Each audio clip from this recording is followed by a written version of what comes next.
Oke, halo semuanya, selamat Oke. siang. Halo ya, selamat siang semuanya. Assalamualaikum warahmatullahi wabarakatuh. Salam sejahtera ya buat kita semua. Maaf tadi kayaknya teman-teman pasti udah nunggu lama karena ada gangguan teknis Iya, sedikit nih gitu. Saya harap kita semua dalam keadaan sehat nih. Karena kan kita tahu ya sekarang kita harus stay at home. Nah, saya harap sih kita semua lagi ngikutin webinar ini juga stay at home gitu ya. Oke, perkenalkan, Marwa, saya marketing spesialis dari Sitebit.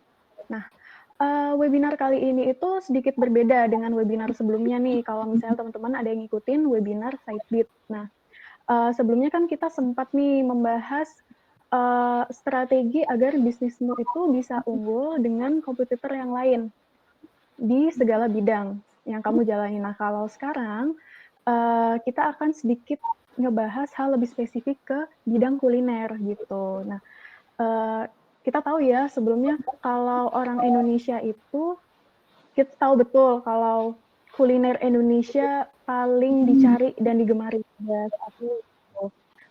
Kita tahu juga selalu ada tren-tren yang baru yang selalu tergantikan di bidang kuliner, misalnya kayak sempet ngetren juga makanan pedas, kemudian boba juga, dan ada makanan sehat. Nah, menariknya bisnis makanan sehat ini kayaknya sih awet, banyak banget bisnis-bisnis makanan sehat dengan variasi yang berbeda-beda.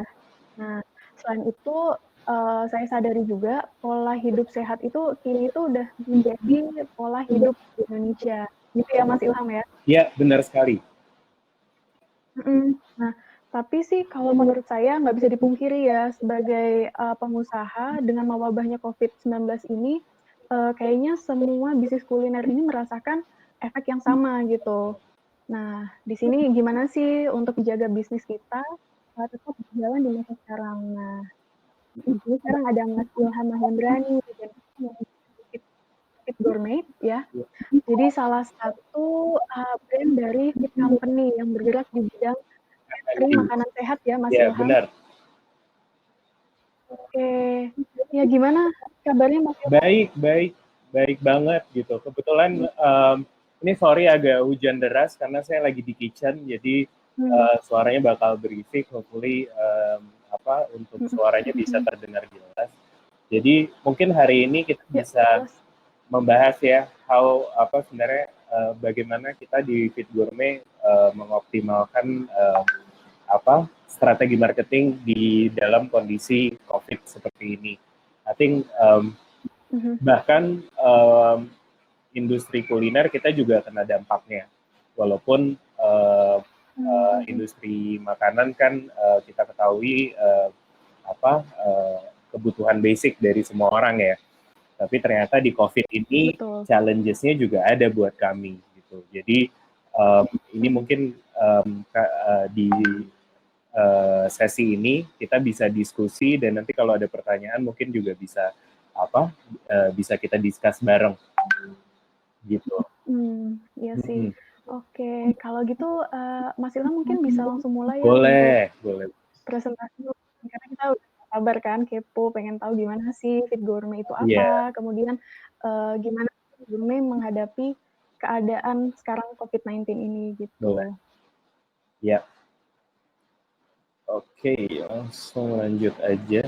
Oke, sebelum kita berkenalan tentang Fit Gourmet sama Fit Company, sebenarnya ini data saya dapat based on riset terbaru Nielsen. Jadi tren bisnis kuliner di Indonesia ini kita ada di nomor 3 sekarang untuk kenaikannya di 28%. Jadi ada 4 industri yang terkena dampak pada pandemi COVID-19 ini. Yang tertinggi 59% toiletries dan kosmetik, dan di nomor tiganya food and beverage gitu. Yang seperti saya bilang tadi, food pasti akan meningkat karena untuk menghadapi COVID ini kan banyak yang bilang imunitas paling penting ya. Jadi pastinya nutrisi dijaga dari asupan makanan. Makanya udah pasti 28% ini increase gitu. Lalu ini juga ada yang menarik juga, insight mengenai perubahan perilaku konsumen. Jadi ini riset datang dari berbagai sumber yang saya dapat. Jadi satu, banyaknya masyarakat kita yang menggalang dana, menyalurkan donasi, terus berbelanja kebutuhan pokok, terus mengambil course atau program belajar. Ini including sekarang ibu-ibu rumah tangga jadi rajin juga memasak makanan di rumah sendiri. Nanti itu saya akan coba relate dengan diversifikasi produk dan services kita juga. Terus melakukan konsultasi medis via digital, gitu, dan teleconference app. Ini yang kita lihat nih perilaku konsumennya. Nah, sebelum kita bahas nih dari perilaku terus perubahan dari industri tadi, saya pengen sharing nih beberapa bisnis dari Fit Company sendiri. Mungkin dari teman-teman semua tahu Fit Company dengan Fitco, yaitu aplikasi wellness kita. Nah, sebenarnya Fit Company ini kita banyak brandnya ya. Jadi kita bergerak dalam bidang wellness, kita ada fitness services-nya dengan 20 Fit. Kita punya fitness center dan fitness studio di beberapa lokasi di Jakarta. Lalu kita juga ada Fit Shop, e-commerce, jadi kita menyediakan makanan dan kebutuhan yang berhubungan dengan wellness, well-being. Pastinya kita ada jual suplemen, makanan ringan, di situ juga ada kebutuhan pokok lah, sampai yoga mat juga ada di fitshop.id. Lalu kita juga berkembang di F&B, dengan Fit Gourmet. Fit Gourmet sendiri kita juga udah ada sub brandnya juga. Jadi kita ada catering, kita ada Fit Gourmet Express, lalu kita juga ada Fit Gourmet Restoran gitu. Lalu kita juga ada consumer goods, itu Fit Me. Jadi shirataki instant noodle. Jadi orang Indonesia kan punya kebiasaan makan mie instan. Nah, bagi kami, karena kami tahu nih orang-orang pada makan mie instan, ya kita kasih substitusinya. Jadi kita bikin healthier instant noodle, base-nya dari konnyaku. Jadi lower calorie dari instant noodle yang sekarang ada di pasaran. Nah, jadi kalau saya bisa summary-in, dengan adanya vertical business kami di Fit Company, kita ini tujuannya adalah ingin menyediakan kemudahan akses kepada masyarakat untuk hidup lebih baik. Jadi live better gitu. Jadi mau olahraga, setelah olahraga asupan nutrisinya gimana nih gitu. Jadi makanya kita ada Fit Gourmet. Lalu di rumah kalau mau masak, mau snacking, itu bisa beli di Fit Shop, beli Fit Me juga gitu. Jadi kita mencoba untuk menciptakan satu ekosistem yang memberikan holistic support untuk masyarakat memiliki kemudahan akses untuk hidup lebih baik. Nah, ini apa hubungannya nih dengan pandemi sekarang ya? Mungkin saya bisa jelasin kayak tadi, salah satu kebiasaan masyarakat sekarang udah belanja kebutuhan pokok. Nah, untuk Fit Gourmet sendiri, kita ini nyambung ke slide berikutnya, ada F&B Marketing Ideas selama Ramadan. Sebenarnya ini menarik nih, kalau Ramadan tahun lalu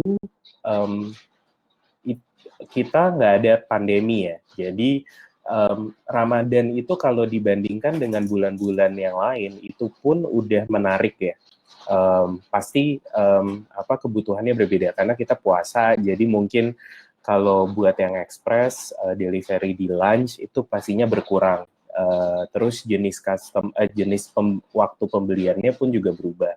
Nah, bulan ini lebih challenging lagi karena kita juga udah COVID dan juga Ramadan, makanya challenges-nya juga double. Dan yang kita lakukan di Fit Gourmet, kita melakukan banyak diversifikasi produk dan services. Jadi kalau tadi lihat di kebiasaan masyarakat yang beli kebutuhan pokok, kita sekarang juga ada produk yang namanya Fit Market. Jadi kita juga jual sayuran, daging, itu kebutuhan pokok masyarakat untuk mereka bisa prepare makanannya di rumah. Dan itu sudah available di semua channels. Jadi ada di fitshop.id dan juga di Fitco apps kita. Itu adalah jawaban kami untuk gimana caranya kami Fit Gourmet bisa adjust terhadap situasi dan kebutuhan masyarakat. Karena kalau di pandemi, masyarakat sekarang agak berhati-hati untuk menerima makanan yang makanan dari orang lain. Jadi contohnya untuk customer catering kita itu pastinya udah terimpact dalam segi numbernya. Makanya kita mencoba untuk create produk line baru, yaitu adalah Fit Market. Selain Fit Market, yang kita lakukan juga kita menciptakan satu produk baru namanya produk ready to eat. Jadi kita menyiapkan makanan yang sudah siap saji, yang dalam porsi yang lebih besar. Kayak misalnya kita jual ayam bumbu rempah, kita jual rendang daging, terus kita jual beberapa jenis sambal. Jadi buat customer bisa menyimpan dan memakannya ketika mereka memerlukannya. Jadi makanya kita sudah menyiapkan itu karena kita tahu perubahan kebutuhan di masyarakat. Lalu juga di Senin depan ini kita juga akan launching family pack. Jadi untuk menu catering kita juga akan bikin dalam family pack. Jadi yang biasanya menu catering kan portionnya buat satu orang aja. Tapi kita akan bikin 2-3 orang. Jadi untuk sayurannya 250 gram, proteinnya 250 gram. Jadi ini yang sebenarnya yang kita lakukan berdasarkan dari kebutuhan masyarakat itu sendiri. Kita lihat dari makanya ini sebenarnya bisa juga menjadi tips bagi pelaku bisnis kuliner juga di masa saat ini, bukan hanya dari 4P yang biasanya kan price, product, place, itu udah biasa lah kalau di marketing mix.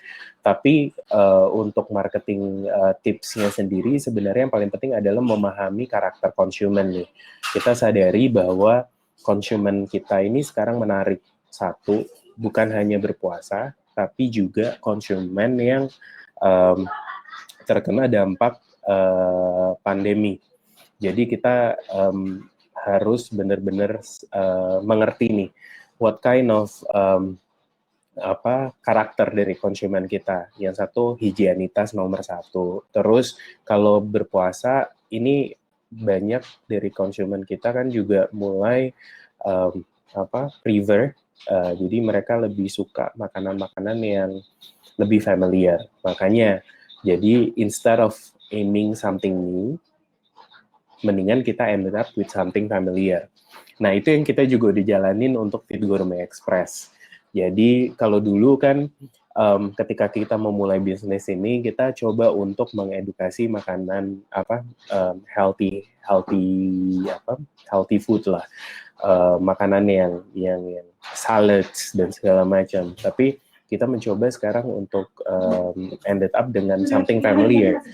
Recently kita baru launching mie ayam shirataki. Kita juga recently baru launching ayam geprek dengan multigrain rice. Jadi kita ingin menciptakan suatu produk yang orang familiar. Jadi kita nggak terlalu bikin yang benar-benar baru gitu. Jadi itu something yang sebenarnya tips untuk di bulan Ramadan ini. Terus sama again, it how us make it relevant gitu. Jadi kadang ketika kita bicara untuk yang bikin yang terlalu berbeda, akhirnya kita lupa gitu dalam segi relevansinya ini.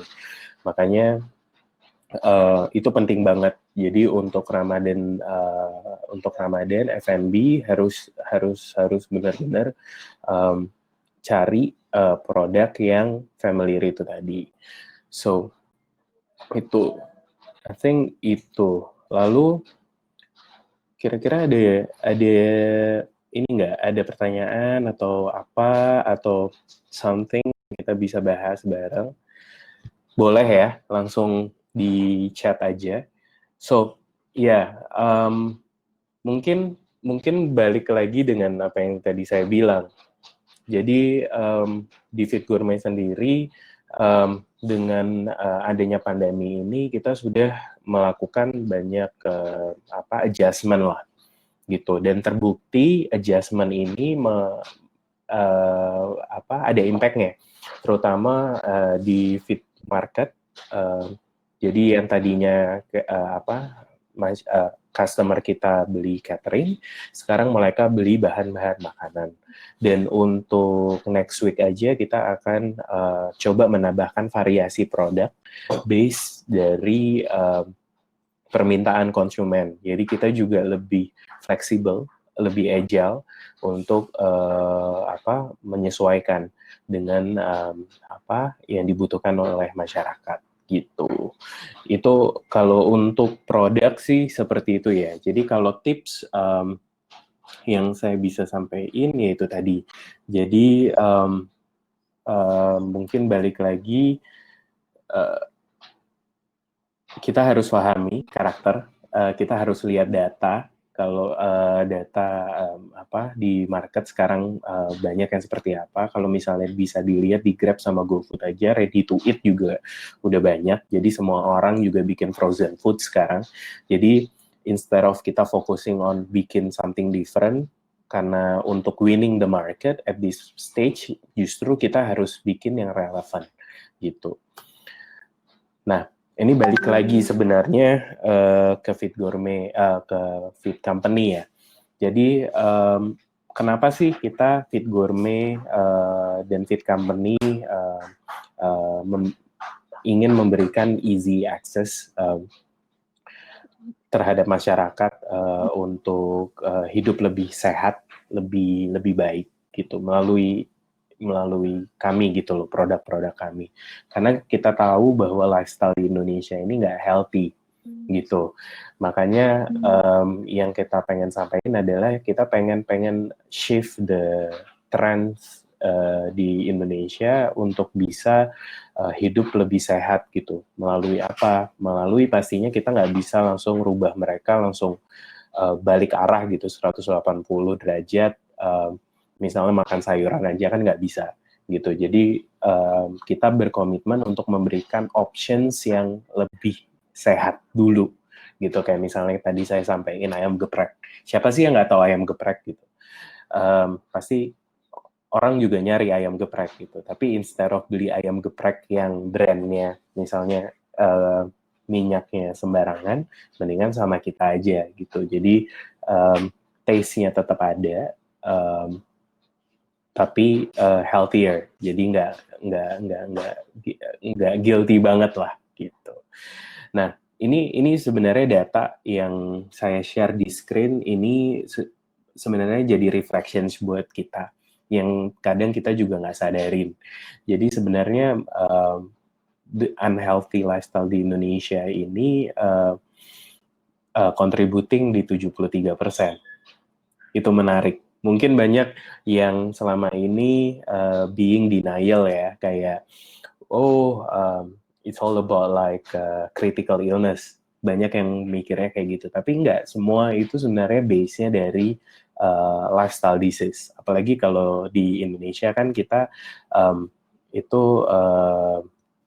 carb excessive diet ya. Kita biasa makan nasi goreng pakai telur dadar, terus habis itu pakai kerupuk. Jadi nanti kalau nggak nasi uduk pakai bihun, pakai tempe orek. Jadi it's the combination sebenarnya yang bikin gak healthy. Terus tobacco use di sini juga ada. Terus salt ya.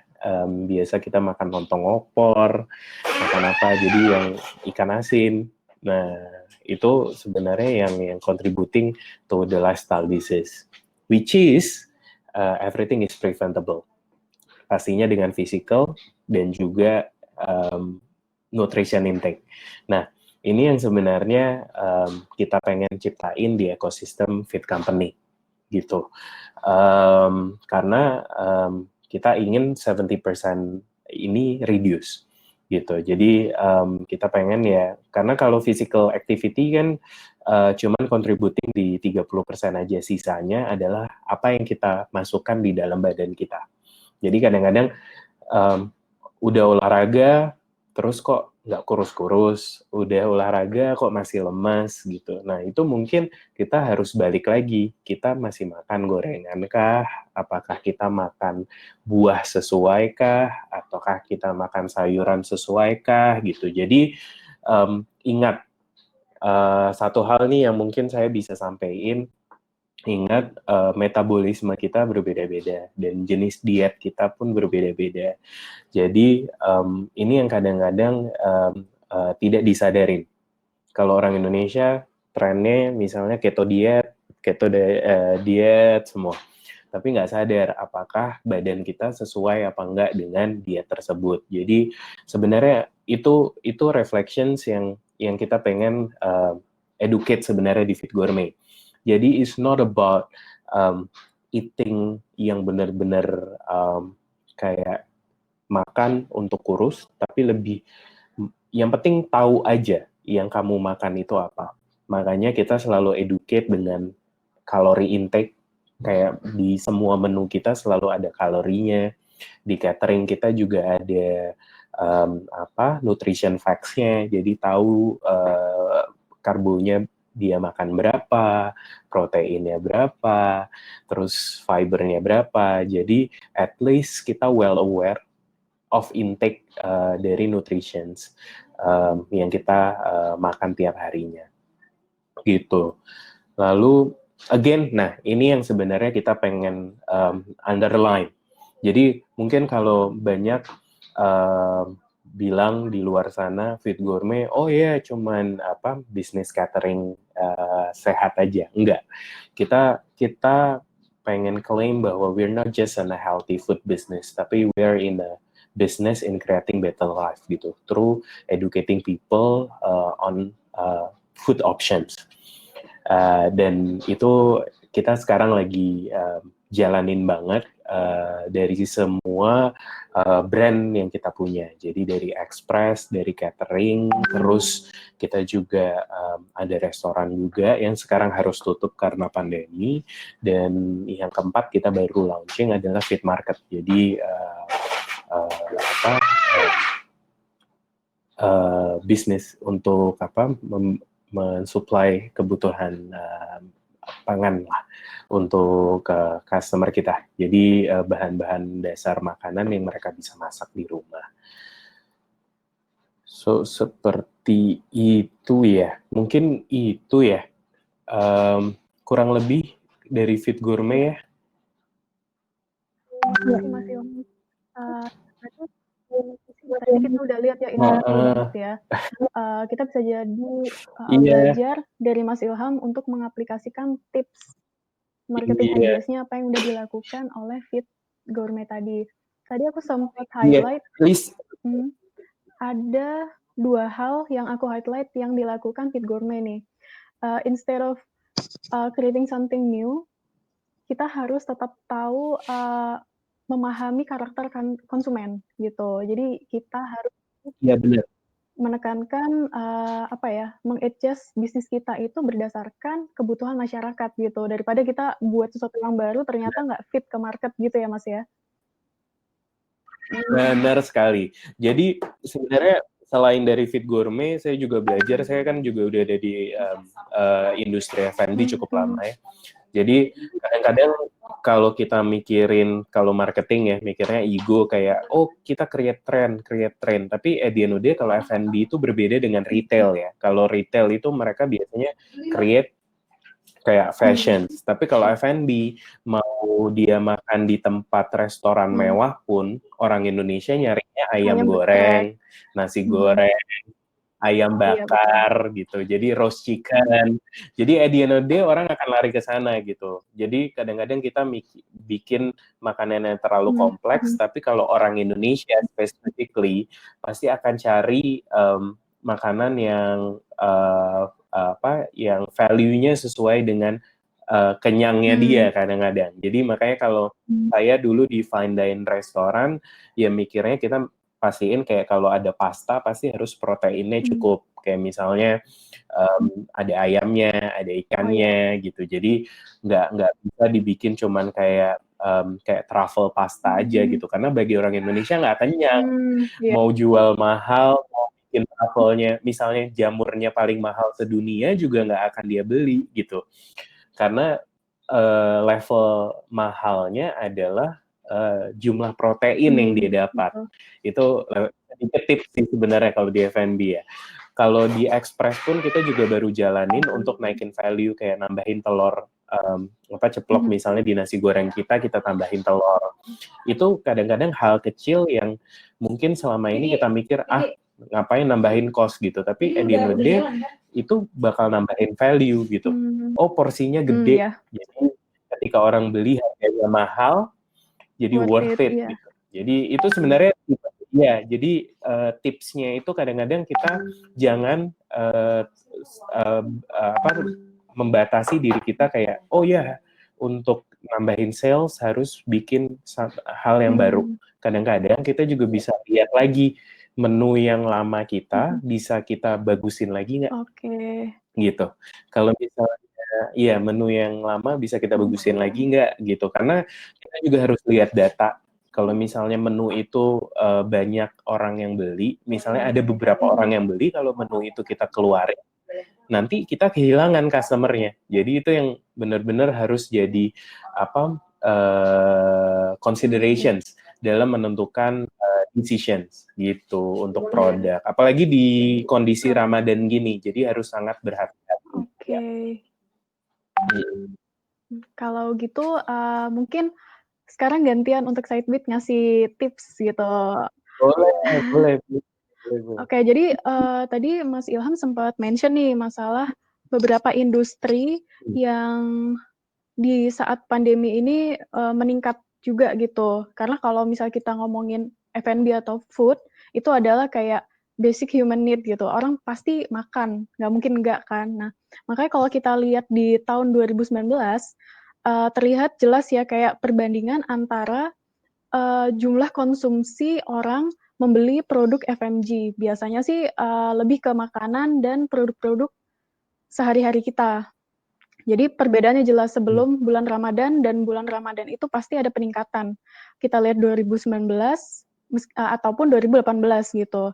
Nah, kalau kita lihat 2019 sih ada 3 faktor penyebabnya. Kalau kita ingat waktu itu ada pemilu, kemudian libur sekolah itu agak lama dan THR itu biasanya kan.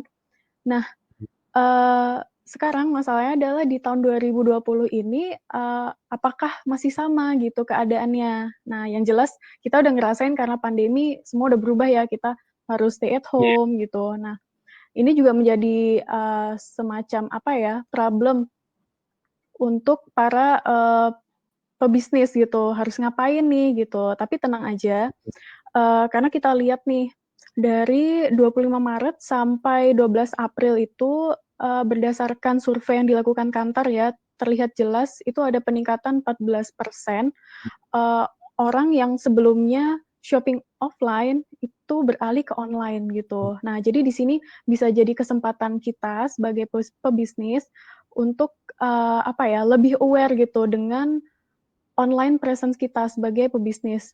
Yang jelas kalau kita offline kan ya harus tutup misalnya gitu ya, kayak Fit Gourmet yang awalnya punya restoran harus close sementara dan kemudian harus memikir otak gimana nih gitu kita tetap bisa running bisnis dengan kayak provide macam-macam apa ya kayak package yang baru produk tadi ya kayak Fit Gourmet akan mengeluarkan yang one package family misalnya kayak gitu. Nah memang sih semenjak tidak ada aturan marketing yang pasti di saat krisis ini tadi Mas Ilham juga sempat mention kita harus tetap melakukan riset gitu. Terus ikuti berita terupdate, semua fakta dan tren yang kita dapatkan itu bisa menjadi petunjuk arah bisnis kita yang baru. Karena kita nggak bisa nggak adjust bisnis kita ya Mas ya di saat pandemi kayak gini gitu. Iya. Nah di sini Sidebit akan memberikan 3 step ya yang simple gimana untuk kamu adjust di keadaan COVID-19 ini gitu. Pertama adalah menentukan buyer persona lagi, kemudian yang kedua, kamu bisa menciptakan semacam apa ya, alur gimana kamu meng-create konten gitu. Nah, yang ketiga kamu bisa brand positioning usaha kamu lagi di saat ini gitu. Oke, langsung aja.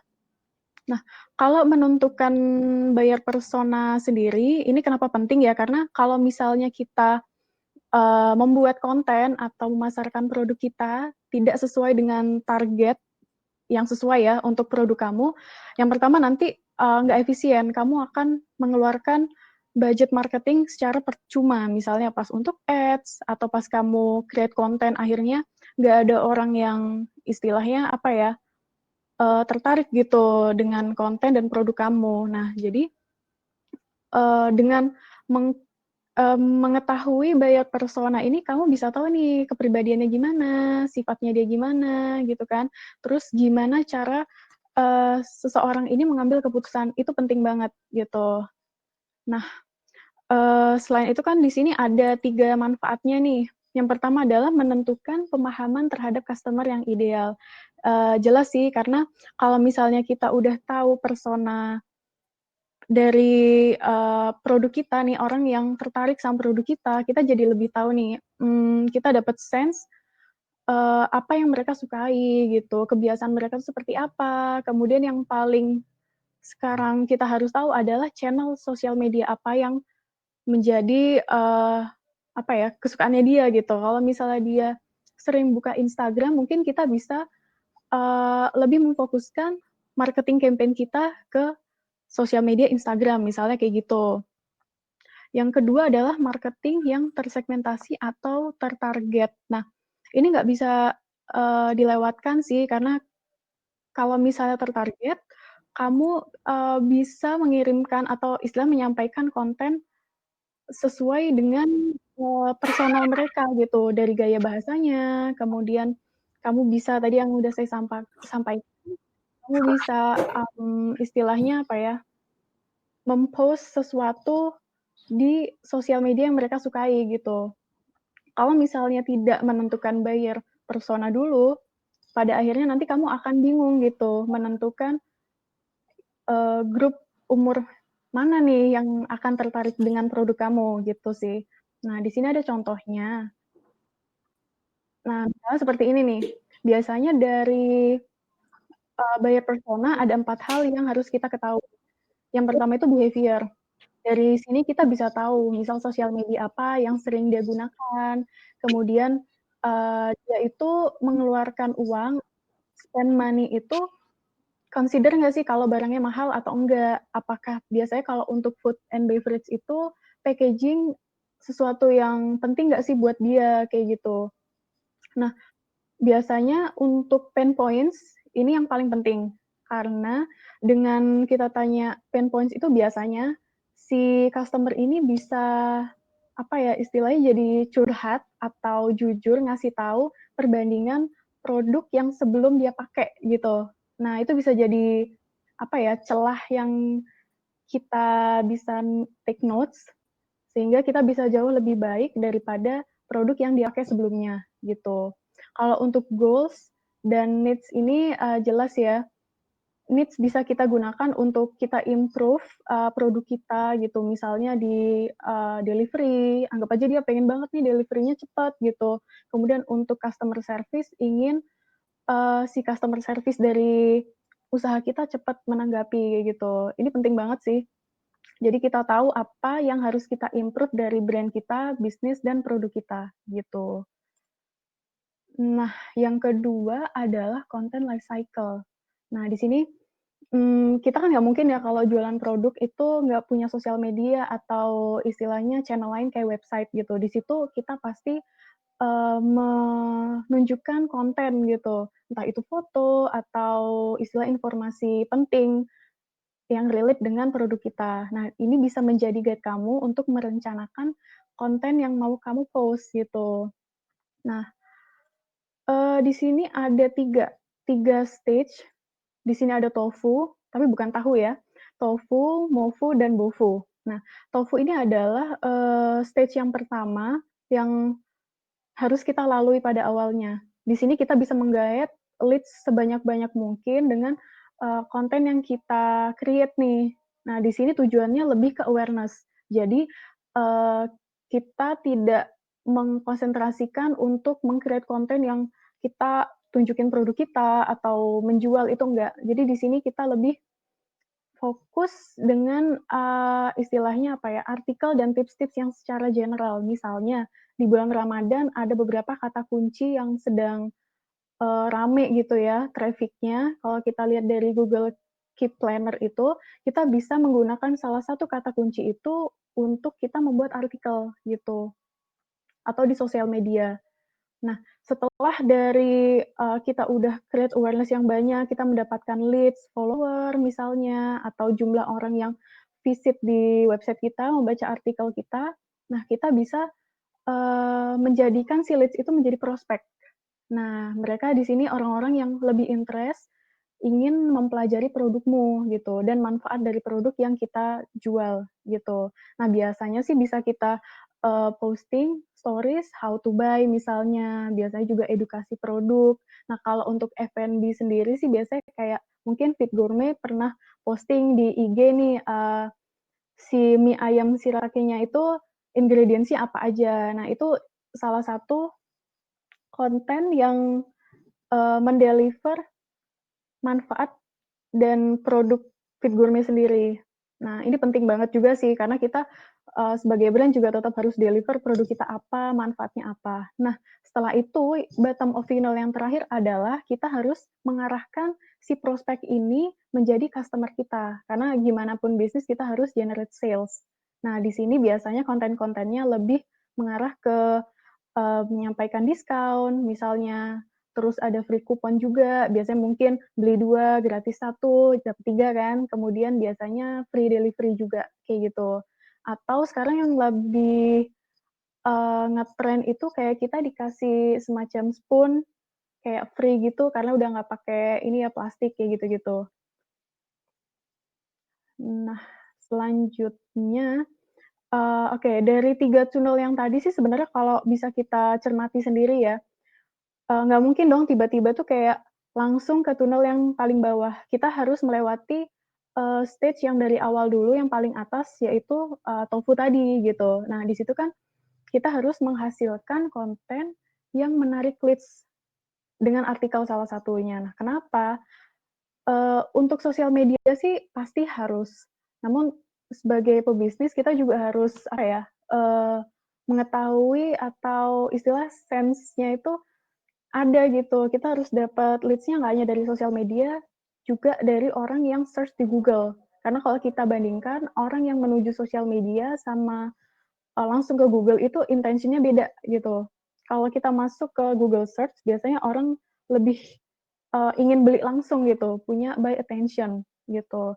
Nah, di sini ada beberapa, kata-kata kunci yang rame banget ketika bulan Ramadan. Misalnya simple, mudah, kemudian ada tutorial juga. Nah, ini bisa kamu gunakan, sebagai kata kunci yang kamu masukkan ke artikel kamu, gitu.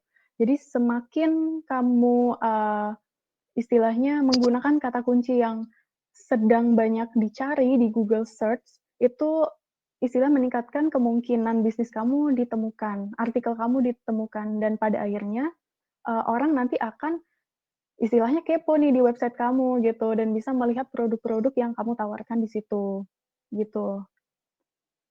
Nah, ini ada sedikit tips dari saya nih. Di sini ada 5 komponen yang harus kamu miliki, ketika kamu membuat website food and beverage. Yang jelas sih kualitas foto yang baik itu sudah pasti ya, karena, visual adalah hal yang penting gitu. Fit Gourmet juga gitu, saya lihat di IG-nya, eee, apa ya, kualitas foto yang baik, yang jelas, itu jadi salah satu faktor penting untuk menarik orang, jadi tertarik ke produk kita dan akhirnya beli, gitu. Nah, kemudian menulis ini juga penting, karena ya gimana-gimana kita, harus menunjukkan apa sih yang kita jual gitu ya. Kemudian lokasi, waktu operasi ini juga penting, apalagi di keadaan apa ya, keadaan Covid sekarang ini, kayaknya kita harus tetap update gitu untuk waktu operasi kita itu kapan, buka dan tutupnya kapan, itu penting. Nah, kemudian pastikan ada kontak yang bisa dihubungi, lengkap dengan email bisnis. Nah, balik lagi sih kalau misalnya, kita ngomongin bisnis, kita jualan di marketplace. Tapi ketika orang masuk ke marketplace itu kita akan, istilahnya berjumpa dengan banyak kompetitor gitu. Orang yang masuk di marketplace itu akan dihadapi banyak pilihan gitu kan. Nah, di sinilah kalau kita punya website, kita bisa lebih, istilahnya memastikan bahwa bisnis kita itu lebih kredibel gitu, karena kita sudah memiliki email bisnis di situ. Nah, jadi di sini bisa menjadi pembeda antara kita dan kompetitor kita bahwa bisnis kita itu lebih terpercaya, misalnya gitu. Nah, ini terakhir yang paling penting, yaitu pastikan punya button WhatsApp. Karena di saat pandemi ini bahkan kayak brand-brand besar pun, supermarket besar itu juga, menawarkan jasa untuk bisa dihubungi melalui WhatsApp untuk memesan produk-produk mereka gitu. Karena, memesan produk melalui WhatsApp itu cara yang paling cepat dan paling efisien gitu, dan orang Indonesia memang sudah terbiasa dengan, berkomunikasi melalui WhatsApp gitu sih. Jadi ini 5 komponen yang penting ketika kamu ingin membuat website food and beverage gitu. Oke, nah kalau misalnya, untuk tampilan atau template sebenarnya kalau kamu masuk ke sitebit.com, kita itu banyak banget template-template, yang menyajikan khusus untuk website food and beverage. Dari jajan, dari kafe gitu, dan kita juga istilahnya karena drag and drop gitu, eee, gampang banget buat kamu untuk create website dengan waktu yang cepat dan nggak usah perlu pusing sih untuk gimana ngurus hosting-nya, kemudian email, karena di Sitebit sendiri kita itu provide di satu package gitu. Nah, yang ketiga adalah brand positioning usahamu lagi. Oke. Nah, di sini, ada 3 pertanyaan yang biasanya harus dijawab sebelum kamu mem-positioning brand kamu, gitu. Saya yakin kalau misalnya sudah punya bisnis, 2 pertanyaan di awal, kenapa kamu mulai bisnis, kemudian produk atau layanan yang kamu tawarkan ini pasti sudah ditentukan. Nah, tapi, untuk yang ketiga ini, solusi apa yang diberikan produkmu ini akan pasti berubah gitu di saat pandemi ini.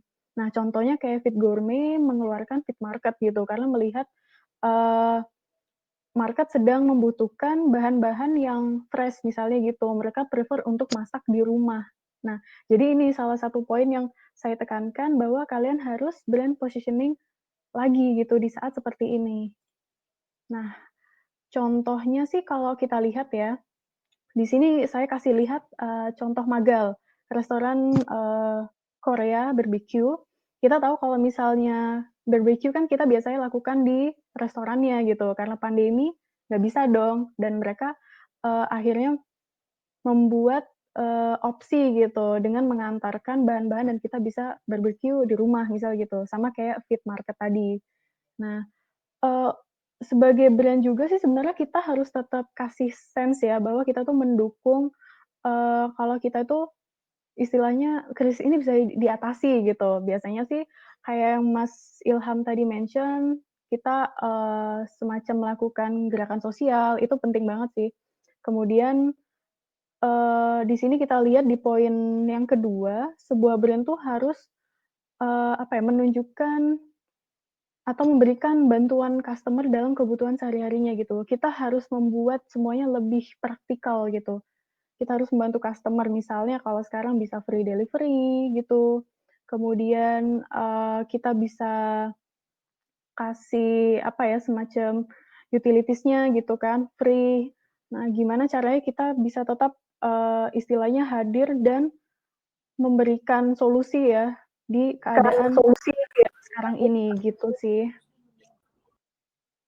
Jadi Itu kita lakukan juga sih, untuk free delivery. Jadi sekarang Fit Market kita setiap pembelanjaan 250.000 itu free. itu daerah Jakarta, Jabodetabek? Jakarta, Tangerang, dan Depok. Oke. Nah, jadi kalau misalnya Mhm. kita ngelihat dari 3 marketing ideas tadi, saya lihat sih untuk Fit Gourmet sendiri sudah melakukannya gitu. Nah, itu sih yang paling penting, gimana caranya bisnis kita bisa adjust dengan keadaan yang nggak menentu sekarang ini, gitu. Oke, karena memang sudah jam 3 ya, sudah kita diskusi,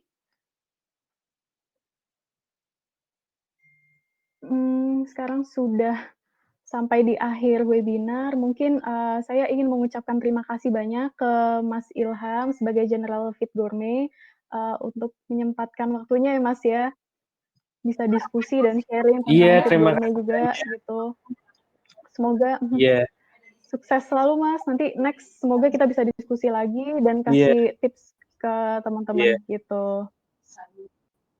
Iya, Mhm, semoga apa yang tadi kita sampaikan itu bisa berguna buat mhm, semuanya, dan bisa memberikan ide lah, mhm, untuk menjalanin marketing ideas mhm. di bulan Ramadan ini terutama. Oke, Mhm.